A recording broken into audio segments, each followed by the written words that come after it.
Всем привет! Закончил очередную партию ножей народов Севера. Так, начнем с первого. Первый нож северный, заказной.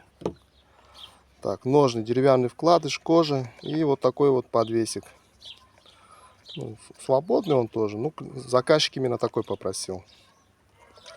Не так, чтобы висел, а вот вертикальный. Хозяин, барин, мы сделали. Я сделал. Так, деревянный вкладыш, подвес свободный. Ну, тоже свободный, можно сказать. Так, теперь сам ножик. Сталь М398. Нет, 390.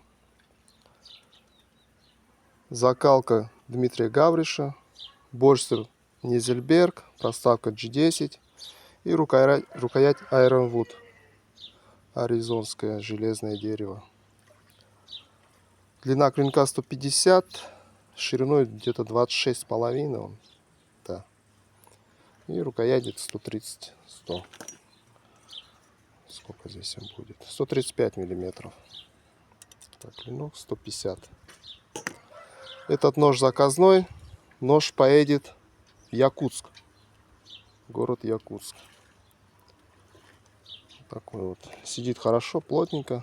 Щелчком. Глубоко. И подвес такой вот. Все как заказчик просил. Так, это первый нож. Второй нож. Это тоже заказной нож. Деревянный вкладыш, кожа. Ну, подвес свободный здесь. На ремешок. Дренажное отверстие. Этот поедет ножик. Так, сейчас, если не забыл, не вспомнил. Ой, забыл. В общем, сталь Х12МФ. Узкий такой, ивенкийский, как я его называю. Посадка на чопике. Рукоять корень грецкого ореха. Сечение яйцо. Здесь заказчик попросил именно линзу слабую сделать. Не прямой, а слабую линзу. Ну, я ему так сделал. Он мне заказал первый раз с прямым спуском. Он говорит, я привык к таким. Вот сейчас новый заказал.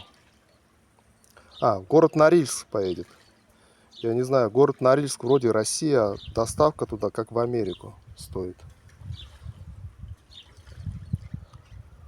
Так, этот нож поедет в Норильск. Следующий, это нож Ханты-Мансийский. Тоже деревянный вкладыш, кожа. Этот нож был заказной, заказчик заказал. По егошним параметрам сделал все. Здесь Х12МФ сталь. Ну, заказчик слился. Посадка на чопике. Здесь я вот по егошним заказам. Ну, он такой узенький. В основании где-то 3, в середине 2,4 и кончику 2,2. И по ширине он 25,5. Ну, грубо. Такой вот упругий. Заказчик слился, так что нож свободный. Сталь Х12МФ. Длина клинка его 140 миллиметров. Следующий. Это не заказной, не отказной. Это я сам просто так тоже сделал. Что-то оставался кусок стали.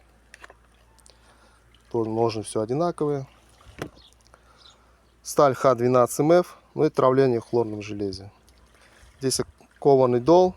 Не насечки, а именно вот как ковался, так и остался. Больстер рог лося и стабилизированная карельская береза. Этот нож свободный. ТТХ его 135 миллиметров. По ширине он 19,3. По толщине у основания 3,3. В середине 3. Ну и клином идет чуть-чуть 2,7. Этот нож свободный. Ну а этот последний, он уже у меня был на обзоре. Нож оленеводов, но он был без ножен. Вот ножны ему сшил, пока его никто не забрал.